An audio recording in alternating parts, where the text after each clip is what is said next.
ಬಿಡದಿಯ ಬೈರಮಂಗಲ ಹಾಗೂ ಕೆಂಚಗಾರನಹಳ್ಳಿ ಭಾಗದ 9 ರೆವಿನ್ಯೂ ಗ್ರಾಮಗಳ ಬಾಧಿತ ಪ್ರದೇಶದ ರೈತರು ತಾವೆಲ್ಲರೂ ಕೂಡ ಇವತ್ತು ಅಪಾರ ಸಂಖ್ಯೆಯಲ್ಲಿ ತಮ್ಮ ಹಾಗೂ ನಮ್ಮ ಈ ಒಂದು ಹೋರಾಟಕ್ಕೆ, ರೈತರ ಅಸ್ತಿತ್ವದ ಒಂದು ಹೋರಾಟಕ್ಕೆ ಅಪಾರ ಸಂಖ್ಯೆಯಲ್ಲಿ ಬಂದು ಭಾಗವಹಿಸಿದ್ದೀರಿ. ತಮ್ಮಗಳ ಹೋರಾಟಕ್ಕೆ ಬೆಂಬಲವಾಗಿ ನಿಂತಿರ್ತಕ್ಕಂಥ ಮಾಜಿ ಪ್ರಧಾನಮಂತ್ರಿಗಳು, ರೈತ ಪರ ನಾಯಕರು, ಅವರ ಜೀವನದ ಉದ್ದಕ್ಕೂ ಕೂಡ ರೈತರ ಚಳುವಳಿಗಳಲ್ಲಿ ರೈತರ ಬದ್ಧತೆ ಮತ್ತು ಕಾಳಜಿಯೊಂದಿಗೆ, ನಿರಂತರ ರೈತರ ಸೇವೆಯೊಂದಿಗೆ ಗುರುತಿಸಿಕೊಂಡಿರ್ತಕ್ಕಂಥ ಮಾನ್ಯ ನಿಮ್ಮೆಲ್ಲರ ನೆಚ್ಚಿನ ಅಪ್ಪಾಜಿಯವರು, ದೇವೇಗೌಡರು ಸಾಹೇಬರು ಇವತ್ತಿನ ಈ ಒಂದು ಹೋರಾಟಕ್ಕೆ ತಮ್ಮೆಲ್ಲರಿಗೂ ಕೂಡ ಬೆಂಬಲವನ್ನು ವ್ಯಕ್ತಪಡಿಸ್ತಕ್ಕಂಥದಕ್ಕೆ ಆಗಮಿಸಿದ್ದಾರೆ. ಜೊತೆಯಲ್ಲಿ ಕೇಂದ್ರದ ಸಚಿವರು, ಮಾಜಿ ಮುಖ್ಯಮಂತ್ರಿಗಳು, ಮತ್ತೊಬ್ಬರು ರೈತ ನಾಯಕರು, ಭಾರತ ದೇಶದಲ್ಲಿ ಬಹುಶಃ ಯಾವುದೇ ಒಂದು ರಾಜ್ಯದಲ್ಲಿ ರೈತರ ಕಷ್ಟವನ್ನ ಕಣ್ಣಾರೆ ನೋಡಿ ಆ ಕಷ್ಟದಿಂದ ಪಾರು ಮಾಡಬೇಕು ಅಂತಕ್ಕಂಥ ಹಿನ್ನೆಲೆಯಲ್ಲಿ ಅವರು ತೆಗೆದುಕೊಂಡಂತ ಒಂದು ಐತಿಹಾಸಿಕವಾದಂತ ಒಂದು ನಿರ್ಣಯ ಮತ್ತೆ ತೀರ್ಮಾನ, ರೈತರ ಸಾಲವನ್ನ ಮನ್ನಾ ಮಾಡಿರ್ತಕ್ಕಂಥ ಸಂಪೂರ್ಣ ಕೀರ್ತಿ ಸನ್ಮಾನ್ಯ ಕುಮಾರಣ್ಣ ಅವರಿಗೆ ಸಲ್ಲಬೇಕು. ಅವರು ಕೂಡ ಇವತ್ತು ರೈತರ ಈ ಒಂದು ಹೋರಾಟಕ್ಕೆ ಸಂಪೂರ್ಣವಾದಂತ ಬೆಂಬಲವನ್ನ ಇವತ್ತಿಂದ ಅಲ್ಲ, 2025 ಜನವರಿ ತಿಂಗಳು ಅಂದಿನಿಂದ ಇಂದಿನವರೆಗೆ ಸರಿಸುಮಾರು 526ನೇ ದಿನಕ್ಕೆ ಇವತ್ತು ಪ್ರತಿಭಟನಾಕಾರರು, ರೈತ ಮಹಿಳೆಯರು, ನನ್ನ ಯುವಕ ರೈತ ಮಿತ್ರರು, ರೈತಾಪಿ ವರ್ಗದ ಹಿರಿ ಜೀವಿಗಳು, ಇವತ್ತು ರಾಮಣ್ಣ ಅವರು ಕೂಡ ನಮ್ಮ ಜೊತೆಯಲ್ಲಿ ಇಲ್ಲೇ ನಿಂತಿದ್ದಾರೆ. ಅತ್ಯಂತ ಹಿರಿಯಕರು ತಮ್ಮ ಒಂದು ಪಿತ್ರಾರ್ಜಿತ ಆಸ್ತಿಯನ್ನ, ಫಲವತ್ತಾದಂಥ ಭೂಮಿಯನ್ನ, ಕೃಷಿಗೆ ಅತ್ಯಂತ ಯೋಗ್ಯವಾದಂಥ ಒಂದು ಪ್ರದೇಶವನ್ನ ಒತ್ತಾಯ ಪೂರ್ವಕವಾಗಿ ಇವತ್ತು ಭೂಸ್ವಾಧೀನವನ್ನ ಮಾಡುವ ಮೂಲಕ ರಿಯಲ್ ಎಸ್ಟೇಟ್ ಮಾಫಿಯಾ ನಡೆಸ್ತಕ್ಕಂಥದ್ದಕ್ಕೆ ಇವತ್ತು ನಿಮ್ಮಿಂದ ಕಸ್ಕೊಳ್ತಕ್ಕಂಥ ಒಂದು ಪ್ರಯತ್ನ ಈ ರಾಜ್ಯ ಸರ್ಕಾರ ಏನು ಮಾಡ್ತಾ ಇದೆ. ಮಾತೆತ್ತಿದ್ರೆ ನಾವು ಅಭಿವೃದ್ಧಿಯನ್ನ ಮಾಡಲಿಕ್ಕೆ ಈ ಒಂದು ಯೋಜನೆಯನ್ನ ತಂದಿಟ್ಟಿದ್ದೇವೆ ಅಂತಕ್ಕಂಥದ್ನ ಈ ರಾಜ್ಯ ಸರ್ಕಾರ ಪದೇ ಪದೇ ಏನು ಹೇಳ್ತಾ ಇದೆ. ದಯಮಾಡಿ ರಾಜ್ಯ ಸರ್ಕಾರದಲ್ಲಿ ಕೂತಿರ್ತಕ್ಕಂಥ ಜನಪ್ರತಿನಿಧಿಗಳಿಗೆ ನಾನು ಒಂದು ಸವಾಲನ್ನ ಹಾಕ್ತೇನೆ. ನಿಮ್ಮ ಆತ್ಮಸಾಕ್ಷಿಗಳಿಗೆ ಅನುಗುಣವಾಗಿ ಇವತ್ತು ನೀವು ಮಾತನಾಡ್ತಾ ಇದ್ದೀರಾ. ನಿಮಗೆ ನೀವು ಪ್ರಶ್ನೆ ಮಾಡ್ಕೊಳ್ಳಿ, ಇವತ್ತು ಈ ಯೋಜನೆಯನ್ನ ನೀವು ಅಭಿವೃದ್ಧಿಯ ಹೆಸರಲ್ಲಿ ಮಾಡಲಿಕ್ಕೆ ಹೊರಟಿದ್ದೀರೋ ಅಥವಾ ರೈತರ ಎದೆ ಮೇಲೆ ಮರಣ ಶಾಸನವನ್ನ ಬರಿತಕ್ಕಂಥ ಒಂದು ಪ್ರಯತ್ನಕ್ಕೆ ಕೈ ಹಾಕಿ ಇಲ್ಲಿಂದ ಬರ್ತಕ್ಕಂಥ 33,000 ಕೋಟಿಯಷ್ಟು, ಅದರಲ್ಲಿ 15,000 ಕೋಟಿಯಷ್ಟು ಲಾಭದಾಯಕವಾದಂತ ಒಂದು ರಿಯಲ್ ಎಸ್ಟೇಟ್ ಯೋಜನೆಗೆ ನೀವು ಕೈಯನ್ನ ಹಾಕಿದ್ದೀರಾ ಅಂತಕ್ಕಂಥದ್ದನ್ನ ನಿಮ್ಮ ಆತ್ಮ ಸಾಕ್ಷಿಗಳಿಗೆ ಒಮ್ಮೆ ನೀವು ಪ್ರಶ್ನೆ ಮಾಡ್ಕೊಳ್ಬೇಕಾಗ್ತದೆ. ತಮ್ಮೆಲ್ರಿಗೂ ಗೊತ್ತಿದೆಯಣ್ಣ, ಈ ಭಾಗದ ನಮ್ಮ ಜಿಲ್ಲೆಯ ರೈತರು ನಾವು ಯಾತಕ್ಕೋಸ್ಕರ ಪಾದಯಾತ್ರೆಯನ್ನ ಕರೆ ಕೊಟ್ವು. ಸರಿಸುಮಾರು 526 ದಿನಗಳ ಕಳೆದಿದೆ. ಜಿಲ್ಲೆಯಲ್ಲಿ 4 ಜನ ಕಾಂಗ್ರೆಸ್ನ ಶಾಸಕರಿಗೆ ಜಿಲ್ಲೆಯ ಮತದಾರ ಪ್ರಭುಗಳು, ರೈತಾಪಿ ವರ್ಗದ ಬಂಧುಗಳು ತಾವು ಆಶೀರ್ವಾದವನ್ನ ಮಾಡಿದ್ದೀರಿ. ಕ್ಷೇತ್ರದಲ್ಲಿ ಇರ್ತಕ್ಕಂಥ ಶಾಸಕರು ಇತ್ತೀಚೆಗೆ ನೂತನವಾಗಿ ಮಂತ್ರಿಗಳಾಗಿಯೂ ಕೂಡ ಹೊಸದಾಗಿ ಸಚಿವ ಸಂಪುಟ ಸೇರಿದ್ದಾರೆ.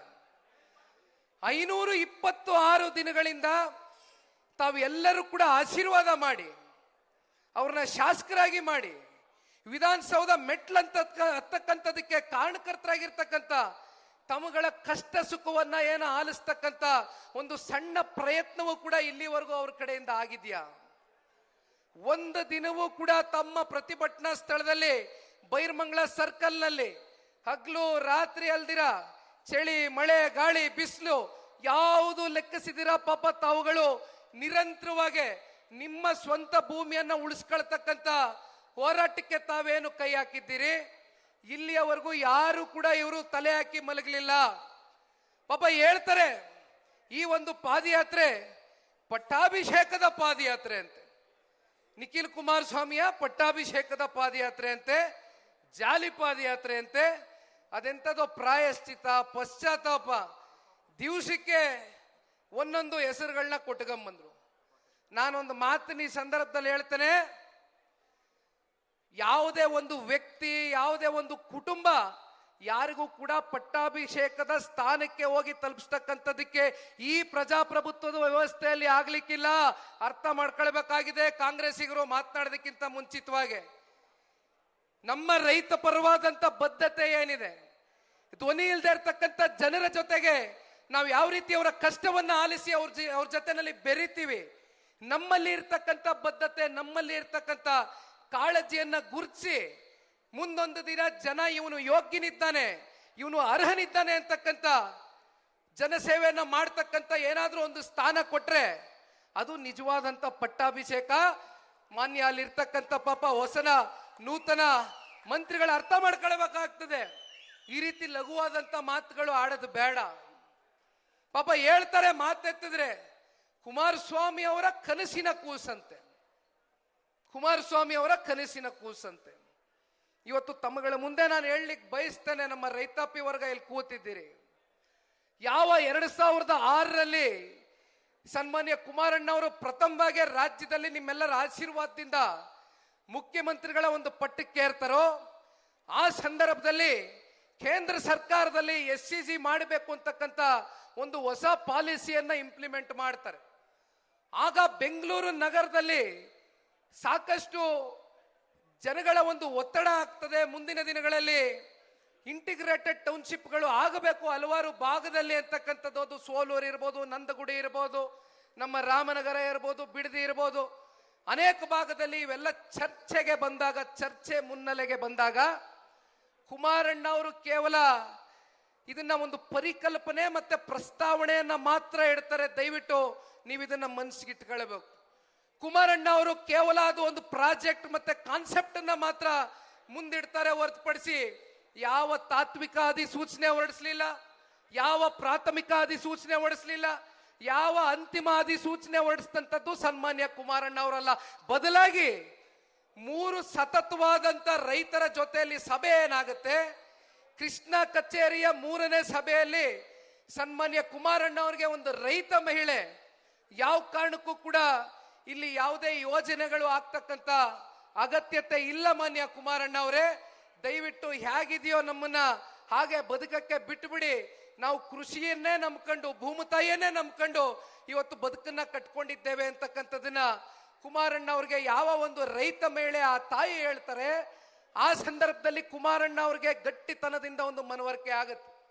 ಯಾವ ಕಾರಣಕ್ಕೂ ಕೂಡ ನಾನು ಈ ಯೋಜನೆಯನ್ನ ಮಾಡ್ತಕ್ಕಂಥ ಪ್ರಶ್ನೆ ಇಲ್ಲ ಅನ್ನುವಂಥದ್ದನ್ನ ಆಗಸ್ಟ್ 1ನೇ ತಾರೀಕು 2007 ಇದೇ ನಮ್ಮ ಸದನದಲ್ಲಿ ವಿಧಾನಸೌಧದ ಕಲಾಪದಲ್ಲಿ ಮುಖ್ಯಮಂತ್ರಿಗಳು, ಅಂದಿನ ಮುಖ್ಯಮಂತ್ರಿಗಳು ಕುಮಾರಣ್ಣ ಅವರು ಕೊಟ್ಟಿರತಕ್ಕಂಥ ಹೇಳಿಕೆ, ಯಾವುದೇ ಕಾರಣಕ್ಕೂ ಕೂಡ ಒತ್ತಾಯ ಪೂರ್ವಕವಾಗಿ ಒಕ್ಲೆಪ್ಸಿ ರೈತರನ್ನ ಭೂಮಿ ಕಸ್ಕೊಳ್ತಕ್ಕಂಥದ್ದಾಗ್ಲಿ, ಭೂ ಸ್ವಾಧೀನ ಮಾಡ್ತಕ್ಕಂಥದ್ದಾಗ್ಲಿ ಪ್ರಶ್ನೆಯೇ ಇಲ್ಲ. ನಾನು ಇಲ್ಲಿಂದ ಇಲ್ಲಿಗೆ ಈ ಯೋಜನೆಯನ್ನ ಕೈ ಬಿಡ್ತಾ ಇದ್ದೇನೆ ಅಂತಕ್ಕಂಥದ್ದನ್ನ ಸನ್ಮಾನ್ಯ ಕುಮಾರಣ್ಣ ಅವರು ಹೇಳಿದಂಥದ್ದು ಸದನದ ಒಳಗಡೆ ಮಾತನಾಡಿರ್ತಕ್ಕಂಥ ಕಡತಗಳಲ್ಲಿ ಇವತ್ತಿಗೂ ಕೂಡ ಇದೆ.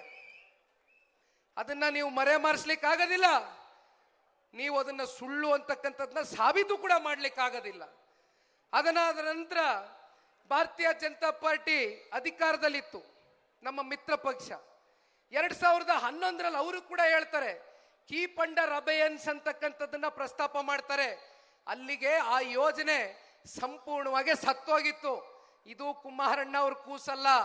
ಮುಂದುವರೆದ ಭಾಗ ನಾನು ಹೇಳ್ತೇನೆ ತಮಗೆ.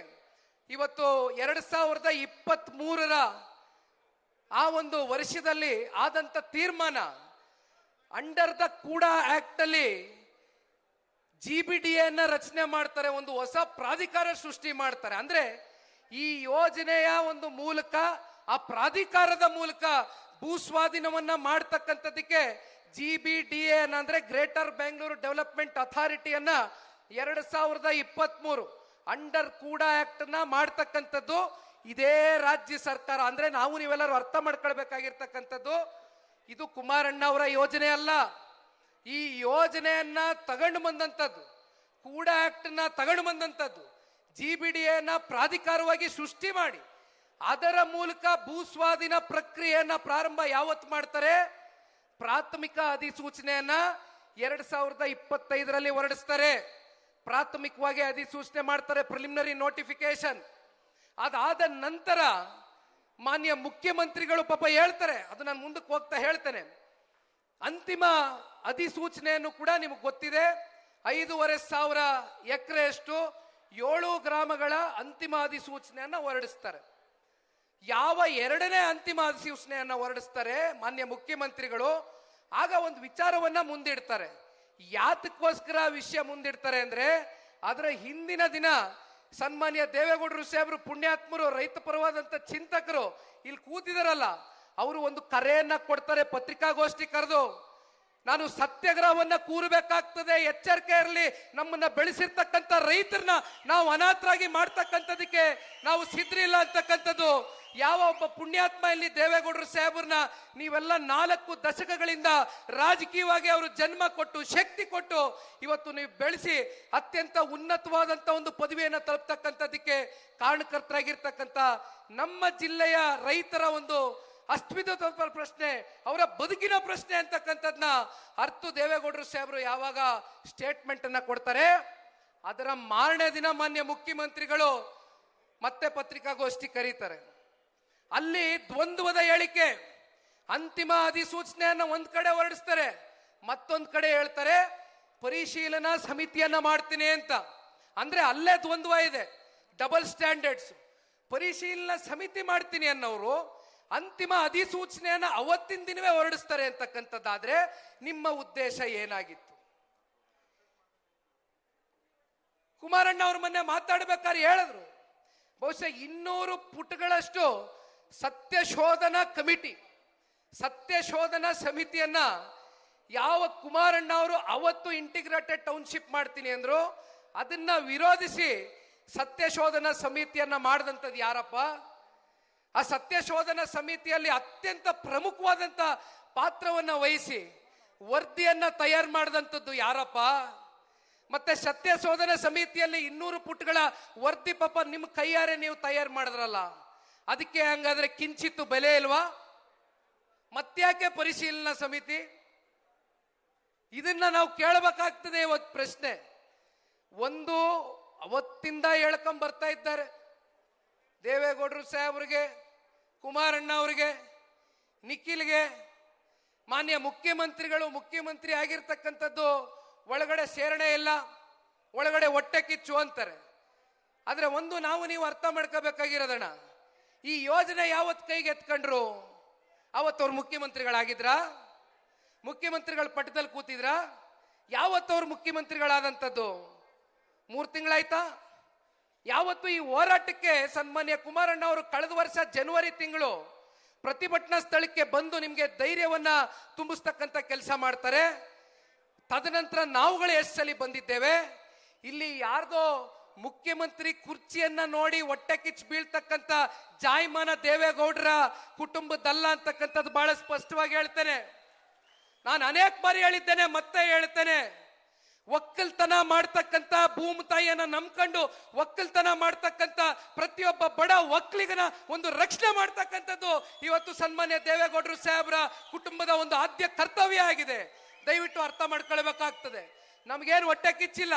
ನೀವು ಮುಖ್ಯಮಂತ್ರಿ ಆಗಿದ ಆ ಕ್ಷಣವೇ ಬಹುಶಃ ನಮ್ಮ ಟ್ವಿಟರ್ ಖಾತೆಗಳಲ್ಲಿ ನಮ್ಮ ಮಾಧ್ಯಮದ ಸ್ನೇಹಿತರಲ್ಲಿ ಕೂತಿದ್ದಾರೆ, ನಾವು ಶುಭ ಕೋರಿದ್ದೇವೆ, ರಾಜ್ಯಕ್ಕೆ ಒಳ್ಳೇದು ಮಾಡಿ ಅಂತ ಬಯಸಿದ್ದೇವೆ, ಹರಿಸಿದ್ದೇವೆ. ಆದ್ರೆ ಈ ರೀತಿ ನೀವು ನಿಮ್ಮನ್ನ ಬೆಳೆಸ್ತಂತ ನಿಮಗೆ 4 ಶಾಸಕರನ್ನ ತಂದುಕೊಟ್ಟಿರ್ತಕ್ಕಂಥ ಜಿಲ್ಲೆಯ ರೈತರ ಎದೆ ಮೇಲೆ ಈ ರೀತಿ ನೀವು ಒತ್ತಾಯಪೂರ್ವಕವಾಗಿ ಮರಣ ಶಾಸನ ಬರೀರಿ ಅಂತಕ್ಕಂಥದಕ್ಕೆ ಇವತ್ತು ಅಧಿಕಾರ ಕೊಟ್ಟ ಜಿಲ್ಲೆಯ ಜನತೆ ರೈತರು ಅಂತಕ್ಕಂಥದ್ದು ಒಮ್ಮೆ ನೀವು ಉತ್ತರ ಕೊಡಬೇಕಾಗ್ತದೆ. ದಯಮಾಡಿ ಈ ಸಂದರ್ಭದಲ್ಲಿ ನಾನೊಂದು ಮಾತನ್ನ ಹೇಳ್ತೇನೆ. ಮಂಜಣ್ಣ ಅವ್ರು ಹೇಳ್ತಾ ಇದ್ರು 9, 10, 11 3 ದಿನಗಳ ಕಾಲ ನಾವು ಪಾದಯಾತ್ರೆಯನ್ನ ಯಾತಕ್ಕೋಸ್ಕರ ಕರೆ ಕೊಟ್ವಿ. ನೀವೇನಾದ್ರು 526 ದಿನದಲ್ಲಿ ಒಮ್ಮೆ ಆದ್ರೂ ಬಂದು ರೈತರ ಕಷ್ಟವನ್ನ ಆಲಿಸಿದ್ರೆ ಬಹುಶಃ ಈ ಪಾದಯಾತ್ರೆಯ ಅನಿವಾರ್ಯತೆ, ಅಗತ್ಯತೆ, ಅವಶ್ಯಕತೆ ನಮ್ಮ ಮುಂದೆ ಬಂದು ನಿಲ್ತಾ ಇರಲಿಲ್ಲ. ಯಾವಾಗ ಪಾದಯಾತ್ರೆ ನಡೆಯಕ್ಕೆ ಶುರು ಆಯಿತು, ಯಾವಾಗ ಪಾದಯಾತ್ರೆ ಮಾಡ್ತೀವಿ ಅಂತಕ್ಕಂಥದ್ದು ಸಮಯ ನಿಗದಿ ಆಯಿತು, ಹಿಂದಿನ ದಿನ ಪರಿಶೀಲನಾ ಸಮಿತಿಯ ಕೆಲವೊಂದಷ್ಟು ಏನು ತೀರ್ಮಾನಗಳು, ಸದಸ್ಯರ ತೀರ್ಮಾನಗಳು ತಗೊಳ್ತಾರೆ. ಯಾಕೆ 3-4 ವಾರದಿಂದ ಪರಿಶೀಲನಾ ಸಮಿತಿಯನ್ನ ಮಾಡ್ತಕ್ಕಂಥದಕ್ಕೆ ಆಗ್ಲಿಲ್ಲ ನಿಮಗೆ? ಯಾವಾಗ ನೀವು ಪಾದಯಾತ್ರೆ ಘೋಷಣೆ ಆಗುತ್ತೆ, ಆದ್ರೆ ಹಿಂದಿನ ದಿನ ಪರಿಶೀಲನಾ ಸಮಿತಿ ಅಂತೀರಿ, ಮಾರನೇ ದಿನ ಕೋಟ್ಯಾಂತರ ರೂಪಾಯಿ ಖರ್ಚು ಮಾಡ್ಕೊಂಡು ಜಾಹೀರಾತುಗಳನ್ನ ಹೊರಡಿಸ್ತೀವಿ, ಸುರಿಮಳೆ ಪ್ರಶ್ನೆಗಳನ್ನ ಕೇಳ್ತೀರಿ ನಮಗೆ. ಇದೆಲ್ಲ ಯಾತಕ್ಕೋಸ್ಕರ ಮಾಡಿದ್ರಿ? ಮತ್ತೆ ಮುಖ್ಯಮಂತ್ರಿಗಳು ಬರ್ತಾರೆ, ಅವತ್ತಿನ ಪಾದಯಾತ್ರೆಯ ಮೊದಲನೇ ದಿನ ಒಂದು ವಿಡಿಯೋನ ಕಟ್ ಮಾಡ್ತಾರೆ. 2 ಕೋಟಿ ಅಲ್ಲ 3 ಕೋಟಿ ಕೊಡ್ತೀನಿ ಕಾಂಪನ್ಸೇಷನ್ ಎಕರೆಗೆ ಅಂತಾರೆ. ಯಾವ ಆಧಾರದ ಮೇಲೆ ನೀವು 3 ಕೋಟಿ ಕೊಡ್ತೀನಿ ಅಂತ ಹೇಳ್ತಾ ಇದ್ದೀರಿ? 2 ಕೋಟಿ ಇದ್ದಿದ್ದು 3 ಕೋಟಿಗೆ ಹೆಂಗ ಆಗ್ಬಿಡ್ತು? 3 ಕೋಟಿವರೆಗೂ ಒಂದು ಮಾನ್ಯ ಮುಖ್ಯಮಂತ್ರಿಗಳು ಅರ್ಥ ಮಾಡ್ಕೊಳ್ಬೇಕಾಗಿರುವಂತದ್ದು, ಸ್ವಾಮಿ ಇಲ್ಲಿ ಸಣ್ಣ ಮತ್ತೆ ಅತಿ ಸಣ್ಣ ರೈತರ ಸಂಖ್ಯೆ ಬಹು ದೊಡ್ಡದಿದೆ. ಗುಂಟೆ ಲೆಕ್ಕದಲ್ಲಿ ಜಮೀನನ್ನ ಇಟ್ಕೊಂಡು ಎಷ್ಟೋ ರೈತರಿಗೆ ಸ್ವಂತ ಜಮೀನ್ ಇಲ್ಲದೆ ಹೋದ್ರು ಕೂಡ ಗುತ್ತಿಗೆಗೆ ಜಮೀನನ್ನ ತಗೊಂಡು 6, 7, 8 ಹಸುಗಳನ್ನ ಸಾಕೊಂಡು ಹೈನುಗಾರಿಕೆ ಮಾಡ್ಕೊಂಡು ಅದ್ರಲ್ಲಿ ಬರ್ತಕ್ಕಂಥ ದುಡಿಮೆಯಲ್ಲಿ ಯಾಗೋ ಅಷ್ಟೋ ಇಷ್ಟೋ ಬದುಕು ಕಟ್ಕೊಂಡು ಅವ್ರ ಮಕ್ಕಳ ಭವಿಷ್ಯ ರೂಪಿಸ್ತಕ್ಕಂಥದ್ದು, ಅವ್ರ ಆರೋಗ್ಯದ ಸಮಸ್ಯೆ ಎದುರಾದಾಗ ಆ ಹಣಕಾಸಲ್ಲಿ ಅವತ್ತು ಅವ್ರು ನಿಂತು ಹೆಂಗೋ ಗೌರವಿತವಾಗಿ ಬದುಕಿದ್ದಾರೆ. ದಯವಿಟ್ಟು ಬಿಟ್ಬಿಡಿ ಗೌರವಿತವಾಗಿ ಬದುಕೋದಿಕ್ಕೆ.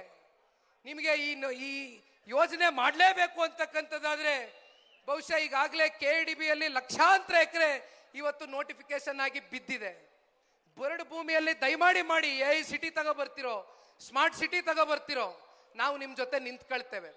ನಾವು ಅಭಿವೃದ್ಧಿಯ ವಿರೋಧಿಗಳಲ್ಲ, ಆದ್ರೆ ರೈತರಿಗೆ ನೀವು ಮಾಡ್ತಾ ಇರ್ತಕ್ಕಂಥ ಅನ್ಯಾಯ ಏನಿದೆ, ಪ್ರತಿನಿತ್ಯ ನೀವು ನೋಡ್ಕೊಳ್ತಾ ಇರ್ತಕ್ಕಂಥ ರೀತಿ. ನಾನು ಮಂಜಣ್ಣ ಅವ್ರಿಗೊಂದಿನ ಕೇಳಿದೆ, ನಾನು ಬೈರ್ಮಂಗಲದಿಂದ ಹೊಸೂರು ಗ್ರಾಮಕ್ಕೆ 11 ಕಿಲೋಮೀಟರ್ ಪಾದಯಾತ್ರೆ ಮಾಡಿದೆ. ನೈಜ ಸತ್ಯ ಏನಿದೆ, ವಾಸ್ತವ ಸ್ಥಿತಿಗತಿಗಳೇನಿದೆ ಮಂಜಣ್ಣ ಅವರೇ, ನಾನು ಕಣ್ಣಾರೆ ನಮ್ಮ ರೈತರ ಜೊತೆ ಬೆರ್ತು ಅರ್ಥ ಮಾಡ್ಕೊಳ್ಬೇಕು, ನಡೀರಿ ಒಂದು ಪಾದಯಾತ್ರೆ ಮಾಡೋಣ ಅಂತ ಹೇಳಿದೆ. ಆ ಸಂದರ್ಭದಲ್ಲಿ ಹೊಸೂರು ಗ್ರಾಮದಲ್ಲಿ ನನ್ನ ಕೊನೆಯ ಅಂತಿಮ ಭಾಷಣ. ಅದಾದ ಮೇಲೆ ಗಾಡಿ ಎತ್ತಿ ಹೋಗಬೇಕಾದ್ರೆ ಮಂಜಣ್ಣನ ಕೇಳಿದೆ, ಮಂಜಣ್ಣ ಇಲ್ಲಿ ಯಾವ್ದೋ ನೋಡ್ತಾ ಇರ್ತಕ್ಕಂಥ ಮುಖಗಳು ಇದ್ಯಾವುದೋ ರೈತರ ತರ ಕಾಣ್ತಾ ಇಲ್ವಲ್ಲ ನನಗೆ ಅಂತ. ಆಗ ಮಂಜಣ್ಣ ಅವ್ರು ಹೇಳಿದ್ರು, ಅಣ್ಣ ಇಲ್ಲಿ ರೈತರನ್ನ ಎದುರಿಸಿ ಬೆದರಿಸಿ ಇಲ್ಲಿ ಒಕ್ಕಲೆಬ್ಬಿಸ್ತಕ್ಕಂಥದಕ್ಕೆ, ಒಳಗಡೆ ಆತಂಕ ಸೃಷ್ಟಿ ಮಾಡ್ತಕ್ಕಂಥದಕ್ಕೆ, ಒಂದು ರಿಯಲ್ ಎಸ್ಟೇಟ್ ದಂಧೆ ಮಾಡ್ತಕ್ಕಂಥದಕ್ಕೆ ಒಂದು ವರ್ಗವನ್ನ ಸೃಷ್ಟಿ ಮಾಡಿರ್ತಕ್ಕಂಥದ್ದು ಇವೆಲ್ಲ ಮಕ್ಕಳು ನೀವು ಸರಿಯಾಗಿ ಗುರುತಿಸಿದ್ದೀರಿ ಅಂತಕ್ಕಂಥದ್ದನ್ನ ಮಂಜಣ್ಣ ಅವ್ರು ಹೇಳ್ತಾ ಇದ್ರು. ದಯಮಾಡಿ ನೀವು ಯಾರು ಕೂಡ ಎದುರ್ತಕ್ಕಂಥದ್ದು ಬೇಡ. ಏನೋ ಗ್ರಾಂಟ್ ಜಮೀನುಗಳನ್ನ ಕಿತ್ಕೊಂಡ್ಬಿಡ್ತೀವಿ, ಇನ್ನೊಂದು ಮಾಡ್ತೀವಿ, ಮತ್ತೊಂದು ಮಾಡ್ತೀವಿ ಅಂತಕ್ಕಂಥದ್ದು ಪ್ರತಿನಿತ್ಯ ನಡೀತಾ ಇದೆ, ನಮಗೆ ಗೊತ್ತಿದೆ. ಆದ್ರೆ ದಯವಿಟ್ಟು ನಾವು ಯಾರು ಇವತ್ತು ಎದುರ್ತಕ್ಕಂಥ ಪ್ರಶ್ನೆ ಇಲ್ಲ. ಅತ್ಯಂತ ಗಟ್ಟಿತನದಿಂದ ನಿಮ್ಮ ತಂದೆ ತಾತ ಮುತ್ತಜ್ಜ ನಿಮ್ಮ ಕಾಲದಿಂದ ನಿಮ್ಮ ಆಸ್ತಿಗಳನ್ನ ಇವತ್ತೇನು ನೀವು ಉಳಿಸ್ಕೊಂಡು ಬಂದಿದ್ದೀರಿ, ಗೌರವಿತವಾಗಿ ಏನು ಬದುಕನ್ನ ಕಟ್ ಬಂದಿದ್ದೀರಿ. ಇವತ್ತು ನಾವು ಹೇಳ್ತಕ್ಕಂಥದ್ದಿಷ್ಟೇ, ಅಧಿವೇಶನ ನಡೀತಾ ಇದೆ, ಸದನ ನಡೀತಾ ಇದೆ. ದಯವಿಟ್ಟು ಅವರಂತೂ ಇಲ್ಲಿವರೆಗೂ ಬರ್ಲಿಕ್ಕೆ ಆಗಿಲ್ಲ. ನಮ್ಮ ರೈತರು ಅತ್ಯಂತ ಶಾಂತಿ ಪ್ರಿಯರು. ಇಲ್ಲಿ ಯಾರು ಕೂಡ ಅಶಾಂತಿಯ ವಾತಾವರಣ ಸೃಷ್ಟಿ ಮಾಡಬೇಕು ಅಂತಕ್ಕಂಥದ್ದು ಯಾರ ಮನಸ್ಸುಗಳಲ್ಲೂ ಇಲ್ಲ. ಆಗಿದ್ದಿದ್ರೆ ಬಹುಶಃ ಆ 2ನೇ ದಿನದ ಒಂದು ಪಾದಯಾತ್ರೆಯಲ್ಲಿ ಪೊಲೀಸರು ಪಾಪ ಅವ್ರ ಮೇಲೆ ರಾಜ್ಯ ಸರ್ಕಾರ ಒತ್ತಡ ಏರಿ ನಮ್ಮನ್ನೇನು ತಡೆದ್ರು, ಅವತ್ತು ಕೂಡ ನಾವು ನುಗ್ಗಬಹುದಾಗಿತ್ತು. ನಾನು ಒಂದೇ ಮಾತು ಹೇಳಿದೆ, ಪೊಲೀಸರು ಮಗ ನೋಡಿ, ಪೊಲೀಸರು ರೈತರ ಮಕ್ಕಳೇ, ಅವರು ಅನಿವಾರ್ಯವಾಗಿ ಇವತ್ತು ರಾಜ್ಯ ಸರ್ಕಾರದ ಪಾಪ ಅವ್ರ ಮೇಲೆ ಇರ್ತಕ್ಕಂಥ ಒತ್ತಡದ ಮೇಲೆ ಬಂದು ನಮ್ಮನ್ನ ತಡಿಬೇಕಾಗಿ ಬಂತು. ಯಾವುದೇ ಕಾರಣಕ್ಕೂ ನಾವು ಅಶಾಂತಿಯ ವಾತಾವರಣ ಸೃಷ್ಟಿ ಮಾಡಲಿಕ್ಕೆ ಸಿದ್ಧ ಇಲ್ಲ. ಶಾಂತಿಯುತವಾಗಿ ಇವತ್ತು ನಮ್ಮ ರೈತರಿಗೆ ವಿಧಾನಸೌಧಕ್ಕೆ ಹೋಗಿ ತಲುಪ್ತಕ್ಕಂಥದಕ್ಕೆ ದಯಮಾಡಿ ಅವಕಾಶ ಮಾಡಿಕೊಡಿ ಅಂತ ಕೇಳಿದ್ರು. ಆದ್ರೂ ಕೂಡ ರಾಜ್ಯ ಸರ್ಕಾರ ನಮ್ಮನ್ನ ಹತ್ತಿಕ್ತು, ಅಲ್ಲಿಗೆ ತಡಿದ್ರು. ಹಾಗಾಗಿ ಇವತ್ತು 18ನೇ ತಾರೀಕು ಏನ್ ಘೋಷಣೆ ಆಗಿತ್ತು, ಇವತ್ತಿನ ದಿನ ಪಾದಯಾತ್ರೆಯ 3ನೇ ದಿನ ಅಂತಕ್ಕಂಥದ್ದೇ ನಾವು ಭಾವಿಸ್ಬೇಕಾಗ್ತದೆ. ಇವತ್ತು ಬಹುಶಃ ಮಾನ್ಯ ಮುಖ್ಯಮಂತ್ರಿಗಳು ಅಧಿವೇಶನದಲ್ಲಿ ಇರ್ತಾರೆ. ಅವ್ರು ಎಷ್ಟೊತ್ತಿಗಾದ್ರೂ ನಮಗೆ ಸಮಯ ಕೊಡ್ಲಿ, 10 ಜನಕ್ಕೆ ಕೊಡ್ತಾರೋ 20 ಜನಕ್ಕೆ ಕೊಡ್ತಾರೋ, ದಯವಿಟ್ಟು ಹೋಗೋಣ. ಹೋಗಿ ಮುಖ್ಯಮಂತ್ರಿಗಳಿಗೆ ಇವತ್ತು ನಾವು ಪ್ರಶ್ನೆ ಕೇಳುವಂಥದ್ದು ಆಗಬೇಕಾಗಿದೆ. ಹಾಗಾಗಿ ಇವೆಲ್ಲವೂ ಆಗೋದಕ್ಕಿಂತ ಮುಂಚಿತವಾಗಿ ಸನ್ಮಾನ್ಯ ಕುಮಾರಣ್ಣ ಅವರು ಕೂಡ ಡೆಲ್ಲಿಗೆ ತೆರಳಬೇಕಾಗಿದೆ. ದೇವೇಗೌಡರು ಸಾಹೇಬರಿಗೆ ಇವತ್ತು ಡಯಾಲಿಸಿಸ್ ಮಾಡಿಸ್ತಕ್ಕಂಥದಕ್ಕೆ ಬೆಳಗ್ಗೆ ಸಮಯ ನಿಗದಿಯಾಗಿತ್ತು. ಆದರೂ ಕೂಡ ರಾತ್ರಿ ನಾನು ಅವ್ರು ಹೋಗಿ ಕೂತು ಮಾತನಾಡಿದಾಗ ನನಗೆ ಆರೋಗ್ಯಕ್ಕಿಂತ ಹೆಚ್ಚಾಗಿ ನಮ್ಮ ರೈತರ ಭವಿಷ್ಯ ಮುಖ್ಯ ಇದೆ, ನಾನು ಬರ್ತೇನೆ ಅಂತಕ್ಕಂಥದ್ನ ದೇವೇಗೌಡರು ಸಾಹೇಬರು ಹೇಳಿ ಏನು ಬಂದಿದ್ದಾರೆ. ಹಾಗಾಗಿ ಕುಮಾರಣ್ಣ ಅವರು ಮತ್ತೆ ದೇವೇಗೌಡರು ಸಾಹೇಬರು ಮಾತನಾಡಿದ ನಾವು ವಿಧಾನ ಇವತ್ತು ಮುಖ್ಯಮಂತ್ರಿಗಳನ್ನ ಪ್ರಶ್ನೆ ಮಾಡುವಂಥದ್ದಕ್ಕೆ ತಾವೆಲ್ಲರೂ ಕೂಡ ಇದೇ ರೀತಿ ತಮ್ಮ ಜಾಗದಲ್ಲಿ ಕೂತಿರ್ಬೇಕು ಅಂತಕ್ಕಂಥದ್ದನ್ನ ಈ ಸಂದರ್ಭದಲ್ಲಿ ಹೇಳ್ತಾ ಮತ್ತೊಮ್ಮೆ ನನಗೆ ಮಾತಾಡೋದಕ್ಕೆ ಅವಕಾಶ ಮಾಡಿಕೊಟ್ಟಿದ್ದೀರಿ. ಈ ಹೋರಾಟ ಅಂತಿಮವಾಗಿ ರೈತರಿಗೆ ಜಯ ತಂದುಕೊಡೋವರೆಗೂ ಕೂಡ ಅತ್ಯಂತ ಬದ್ಧತೆಯಿಂದ ದೇವೇಗೌಡರ ಕುಟುಂಬ, ಜನತಾದಳ ಪಕ್ಷದ ಎಲ್ಲ ನಮ್ಮ ಶಾಸಕ ಮಿತ್ರರಿರ್ಬೋದು, ಕ್ಷೇತ್ರದ ನಿಕಟಪೂರ್ವ ಶಾಸಕರು, ನಮ್ಮ ಮಂಜಣ್ಣ ಅವರು ಇರ್ಬೋದು, JDLP ನಾಯಕರು ಬಾಬಣ್ಣ ಅವರು ಸೇರಿದಂತೆ ನಾವೆಲ್ಲರೂ ಕೂಡ ಅತ್ಯಂತ ಗಟ್ಟಿತನದಿಂದ ನಿಮ್ಮ ಜೊತೆಯಲ್ಲಿ ನಿಲ್ತೇವೆ ಅಂತಕ್ಕಂಥದ್ದನ್ನ ಈ ಸಂದರ್ಭದಲ್ಲಿ ಹೇಳ್ತಾ ನನ್ನ ಮಾತನ್ನ ಮುಗಿಸ್ತೇನೆ. ಜೈ ಹಿಂದ್, ಜೈ ಕರ್ನಾಟಕ, ಜೈ ರೈತ.